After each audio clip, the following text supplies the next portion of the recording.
Yeah, welcome to the dojo, baby, man. Have no fear, TyKwonDoe is here, man. Listen, as this quote says, weak men create masculine women, strong men create feminine women.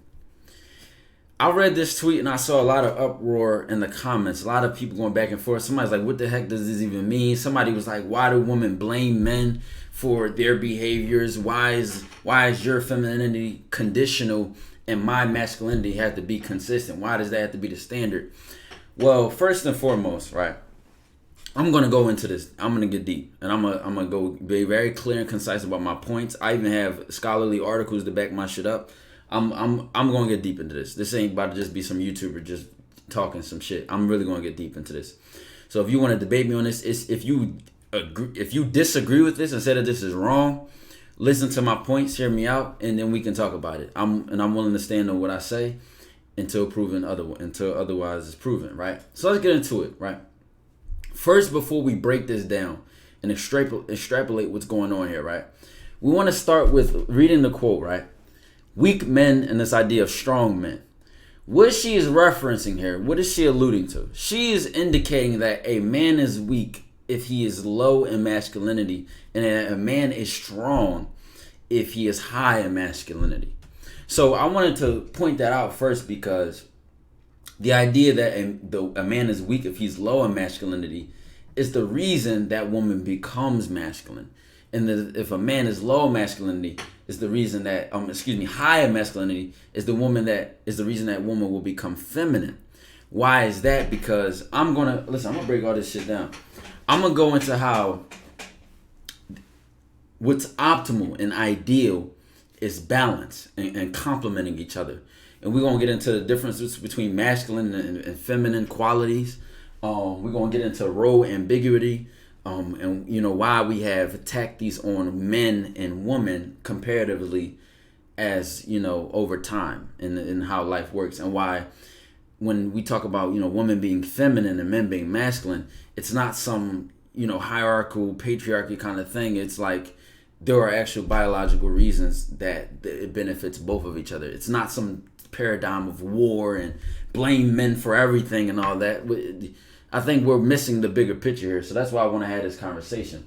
So first and foremost, like I said, we understand that she's equating weakness or strength with masculinity in a man and correlating that to a woman becoming masculine or a woman becoming feminine. Let's start with this, right? Why is the femininity conditional and the masculinity consistent? I know y'all probably can't read this little ass handwriting, but I'm going to use it for my notes. Like this, I was jotting my thoughts down.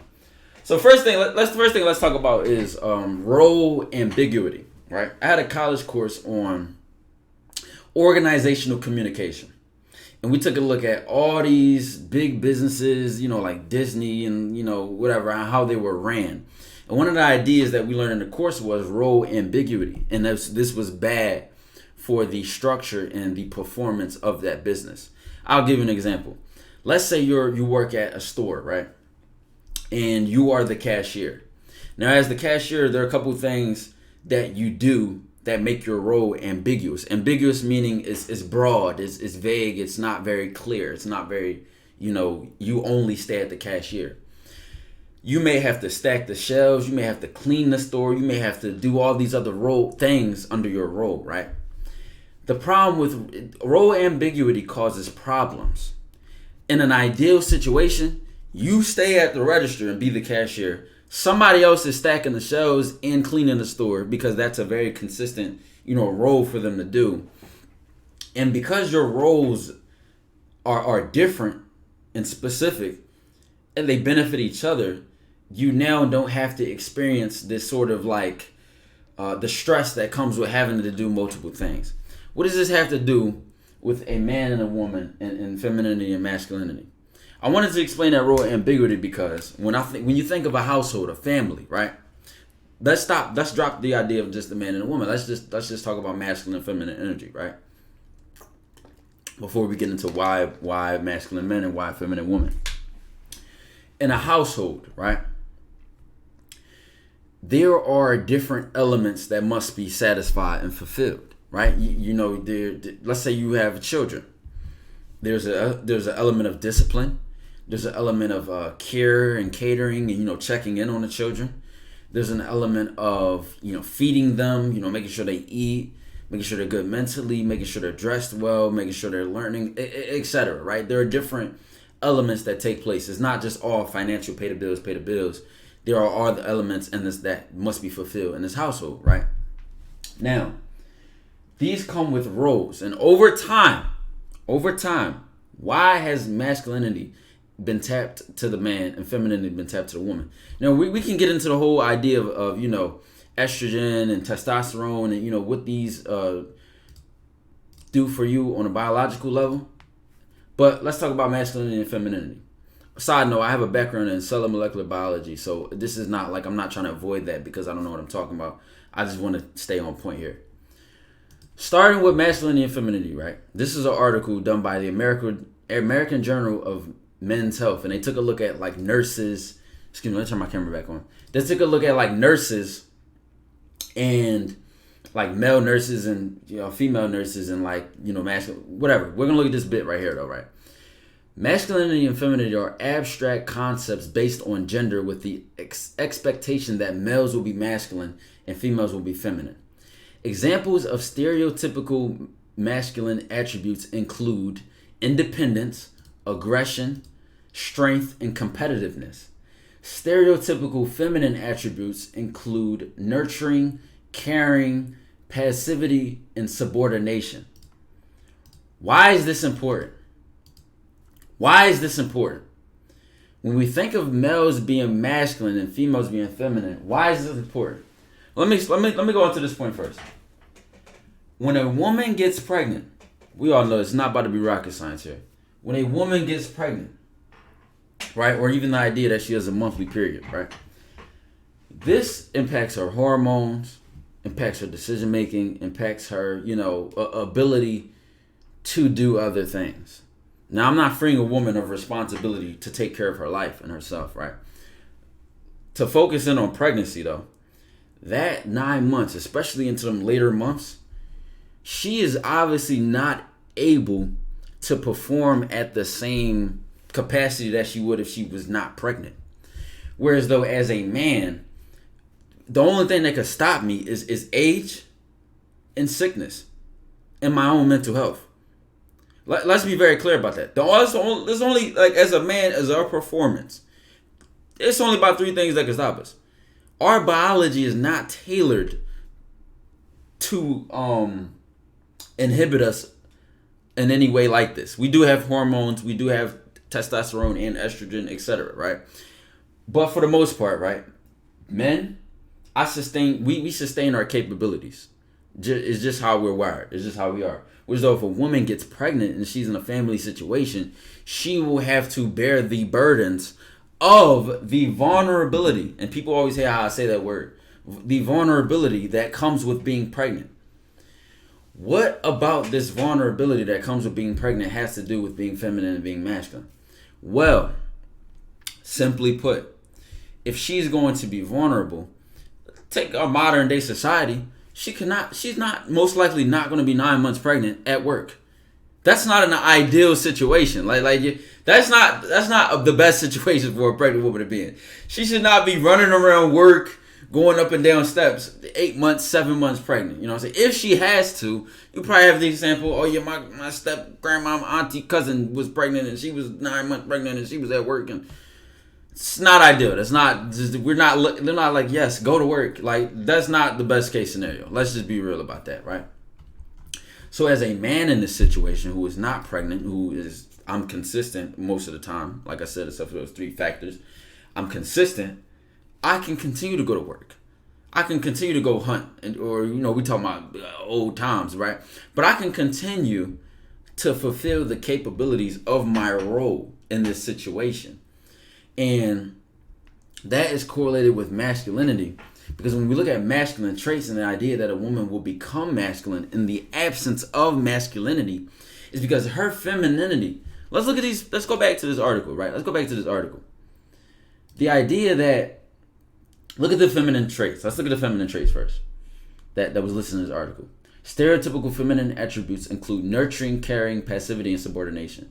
Nurturing what? A children or a man, right? Masculine attributes or a masculine person cannot be comforted by masculine energy. Why? Because masculine energy is competitive, it's aggressive, it's independent. So that femininity or that feminine energy directly complements it. That's the whole purpose of this idea of balance between masculine and feminine. Not only is it that a man can take care or continue to do his role and fulfill his security for the woman while she's being vulnerable or enabled to perform at her maximum capacity because she's bearing his child. But remember what I said earlier about a household where the children need to be disciplined, they need to be fed, they need to be checked in on, they need to be talked to, they need to be cared about. We can get into the psychological elements of what happens when a child is not getting attention from its parents. We can go into all that, right? The point I'm making is that there are needs that have to be fulfilled, and that if that role is not balanced properly, it will cause problems. There's no way around that. And because men can maintain their capabilities from their biological standpoint, and they have typically masculine qualities to do things like secure that shit, like go out in the world and compete for opportunities and compete for the resources, which will take care of the family and then allow the woman to be comfortable and secure in her vulnerability. If she cannot be safe and comfortable in being vulnerable, that impacts the role that she is fulfilling. And now that will have to shift because now another need has to be fulfilled. I hope this is making sense. I hope this is making sense to whoever's listening, right? Because then we continue to say,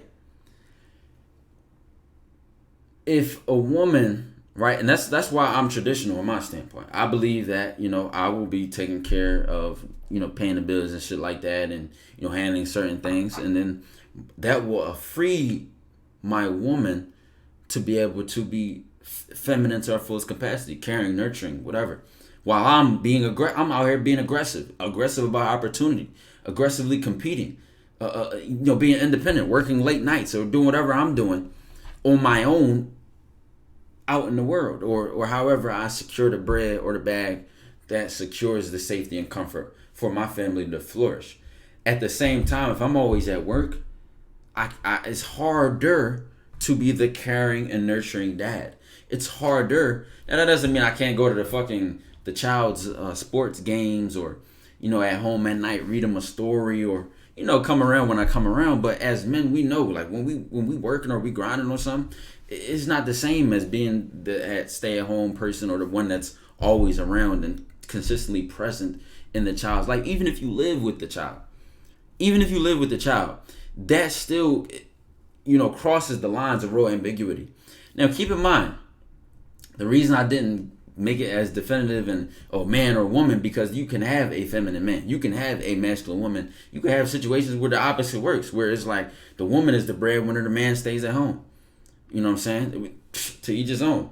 That is not my ideal situation because of the stuff that I listed here. And where I think where people get, the water gets muddy here is that we apply our modern issues to deeply instinctual needs. For example, in order to survive, we only need about 2 or 3 things: nutrients and sex, which is why we get horny and we get hungry. It's our body telling us what we need in order to survive and continue our generations and our species and blah, blah, blah, blah, shit. Like I said, I have a background in cellular molecular biology. I went back to college and changed my major, but I did 2 years under that. I had a huge passion for that shit. So I try not to get too sciencey and nerdy and geeky when it comes to that direction. The point I'm making is that think about this in your everyday life. Think about how you as a man or you as a woman or you whatever as you identify, that it's not to disempower your partner by saying, "Oh, you stay at home, cook and clean, or do this." That became like it got the stigma of controlling and disempowering and manipulating. It's like, no, I'm doing what I'm doing so you could do what you do. This whole idea of equality is stupid. It's stupid. Not equality of equal pay for equal job and things like that. Like I'm not going into that debate. I'm talking about equality of the roles of men and women in a household that produce a successful and productive family. A family which is balanced well. There cannot be equality. We cannot do the same things because our family do not need equal things from the mother and the father. It's just completely different things. We will most likely have different qualities and traits that balance our household in a way that provides stability. It's like we forgot all about shit like that. We just looking for equality. I don't have two left shoes on when I wear my sneakers. I got a left foot and a right foot. You know what I'm saying? Like I have a left hand and a right hand. I like these things are here for a reason. Like we've made it so political and so ideological that we have simply forgot the fucking needs being assessed in the job being taken care of. You know what I'm saying? My woman staying at home, or my woman working less than me, or me wanting to choose to work harder and make the money. It's not about I want her at home making please cook for me, and when I come home that food better be there. Why is that expectation there? Because do you want me to I gotta make the food and go to work? What are you doing for our betterment? It's not about for me. Make that food for me when I come home. What is for our betterment? What do you do that when I'm leaning this way, you lean that way, and it balances out? That's all this is about to me. Because I'm at work. Let's say I'm at work from 9 to 5. You home from 9 to 5. I can't sweep, clean, or cook, or organize the finances, or whatever the case may be, as well as you could because you're available to do it. I'm focusing on something else, or vice versa. She working 9 to 5, whatever, and I'm at home all day, and I'm not complimenting that job. That just doesn't make sense to me. So here's my stance on this. Here's my firm point on that, and I stand on it. If you want to debate me, you want to disagree with me, let me know in the comments. I will drop the source for this article. I will also drop the tweet in the comments, and I'm also going to go into the Patreon. You'll notice where I do one-on-one calls and I respond to your messages directly. I wanted to do a video on Patreon about masculine solutions to feminine problems, and why that can cause some sort of friction in the dynamic of a relationship. So that will be something I will be just discussing on Patreon. Appreciate y'all for tuning in. Dojo to the moon to Saturn. Smoke that 250K pack, baby.